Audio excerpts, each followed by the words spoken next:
बिहार में विधानसभा चुनाव को लेकर सियासी सरगर्मियां तेज हैं। एक तरफ इंडिया गठबंधन में या यूं कहें कि महागठबंधन में सबसे बड़ी राजनीतिक पार्टी राष्ट्रीय जनता दल है, जिसे आरजेडी के नाम से जाना जाता है और जिस पार्टी ने 2020 के बिहार विधानसभा चुनाव में सबसे बेहतरीन प्रदर्शन किया। उस पार्टी के नेता तेजस्वी यादव लगातार बिहार में सत्ता परिवर्तन की बात कर रहे हैं। दूसरी ओर आपको बता दें कि देश में परिवर्तन की लहर लेकर चल रहे राहुल गांधी भी बिहार में जमकर गरजते हुए नजर आए और उन्होंने वर्तमान में नीतीश कुमार भारतीय जनता पार्टी की सरकार को निशाना बनाया। आपको बता दें कि राहुल गांधी लगातार ये कह रहे हैं कि इस देश में जिस तरीके से भारतीय जनता पार्टी और उनकी सहयोगी सरकारों ने जो माहौल तैयार किया है, वो माहौल देश के लोगों को स्वीकार्य नहीं है। देश के लोग इस माहौल को बदलना चाहते हैं। दरअसल बता दें आपको कि बिहार के नालंदा राजगीर में पहुंचे राहुल गांधी, वहां पर तमाम जो है महिलाओं से बात करते हुए नजर आए। उनकी समस्याओं के बारे में जो है किस तरीके से उन्हें घर चलाने में परेशानियां होती हैं, किस तरीके से बच्चियों को स्कूल जाने में दिक्कतों का सामना करना पड़ता है, सरकारी स्कूलों की क्या खस्ता हालत है, क्या स्वास्थ्य सुविधाएं चरमरा चुकी है, क्या उनको उचित वक्त पर सही उपचार मिल पाता है। इन तमाम मुद्दों को लेकर बिहार में राहुल गांधी ने अपना दौरा किया।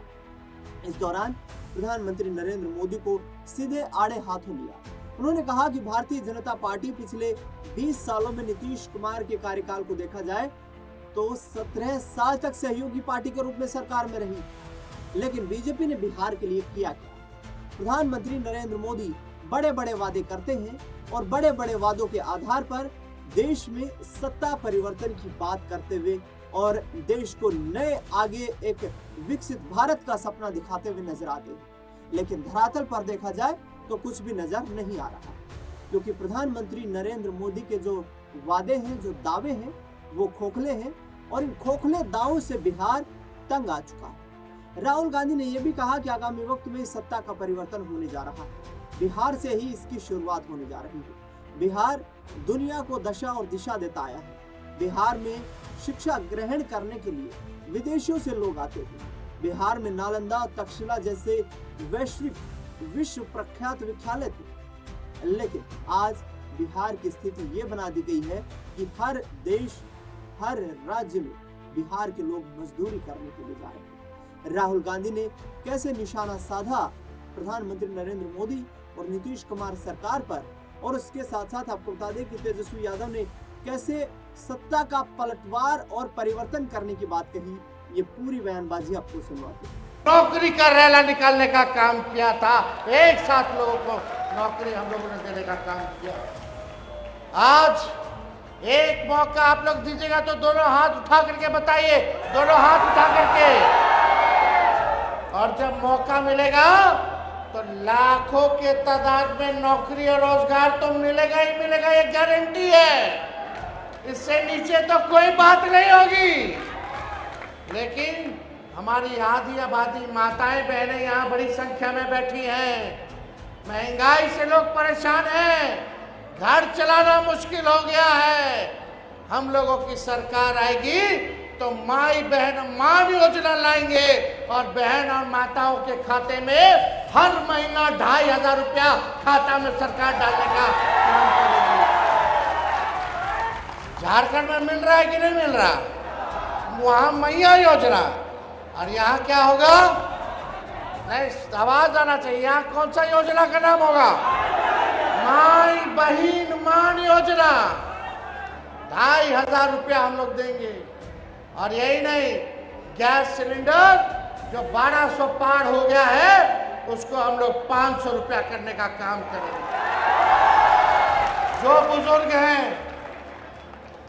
वृद्धा लोग हैं, विधवा हैं, जो विकलांग है, दिव्यांग है, उनको मात्र 400 रुपया पेंशन मिलता है। वो भी समय पे नहीं मिलता है। 400 से काम नहीं चलने वाला।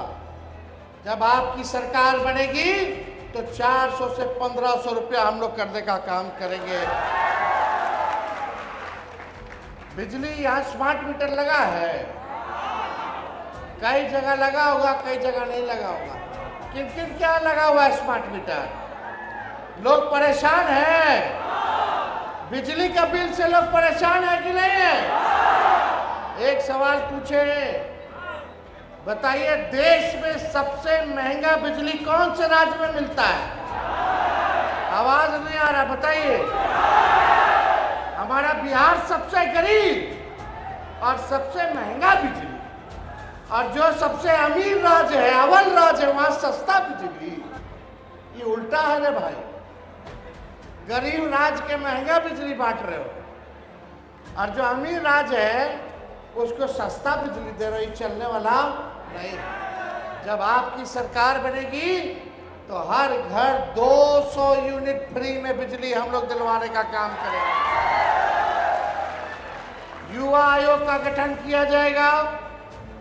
कितने हमारे नौजवान बेरोजगार हैं, जरा हाथ उठाना। कितना तादाद है बेरोजगारी का? पढ़ लिख करके, डिग्री लेकर के भी नौकरी नहीं है।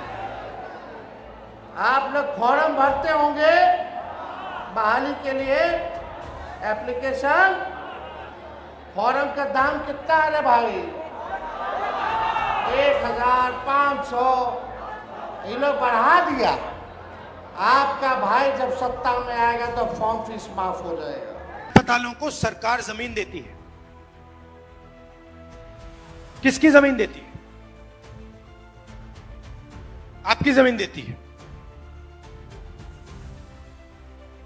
प्राइवेट अस्पतालों के मालिकों की लिस्ट निकालो, डॉक्टरों की लिस्ट निकालो, और मुझे आदिवासी नाम, अति पिछड़ा नाम, दलित नाम, पिछड़ा नाम दिखा दो वहां पे।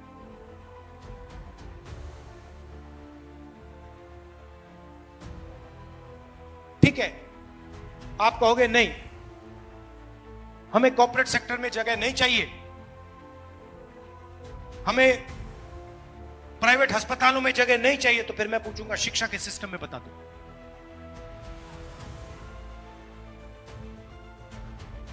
सारे के सारे स्कूल, यूनिवर्सिटी, कॉलेज प्राइवेटाइज, जमीन आपकी।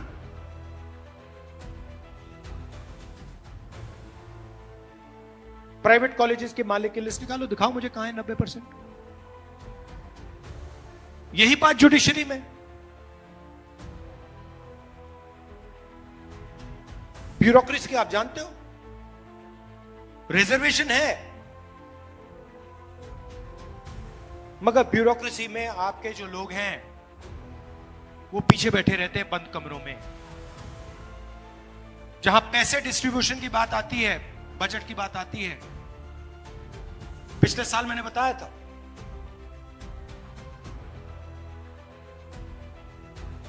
बजट 11 अफसरों ने बनाया, फोटो थी,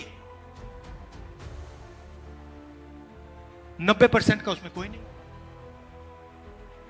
बड़ी बड़ी मिनिस्ट्रीज को देख लीजिए,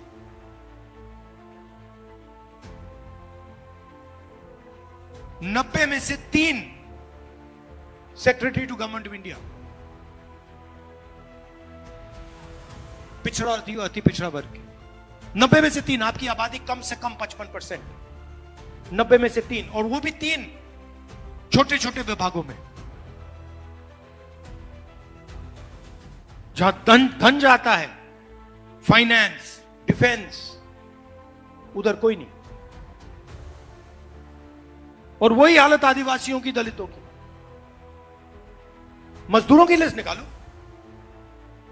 मनरेगा की लिस्ट निकालो, ऊपर ड्राइवर्स की लिस्ट निकालो, वहां पे सिर्फ आपको ओबीसी, दलित, अति पिछड़ा, ये लोग मिलेंगे। अब 2 हिंदुस्तान बन रहे हैं, ठीक है। अगर 2 हिंदुस्तान में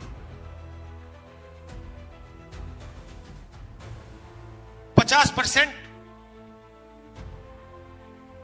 आपका कंट्रोल होता और 50% किसी और का, तो ठीक है। मगर आपकी आबादी 90% है और आपका कंट्रोल 5% भी नहीं है। तो सुना आपने जिस तरीके से राहुल गांधी और तेजस्वी यादव नीतीश कुमार मोदी सरकार पर निशाना साधते हुए नजर आ रहे हैं। उम्मीदें इन्हें ये नजर आ रही है कि बिहार में आगामी वक्त में सत्ता का परिवर्तन होने वाला है और ऐसे में बिहार में भारतीय जनता पार्टी और नीतीश कुमार की छुट्टी होने वाली है। देखना दिलचस्प होगा कि महागठबंधन पर क्या बिहार की जनता अपना विश्वास जताती है और क्या इस बार सत्ता का परिवर्तन होता हुआ नजर आएगा। फिलहाल इस खास कार्यक्रम में इतना ही। देश दुनिया से जुड़ी तमाम बड़ी खबरों के लिए देखते रहिए SPN 9 न्यूज़।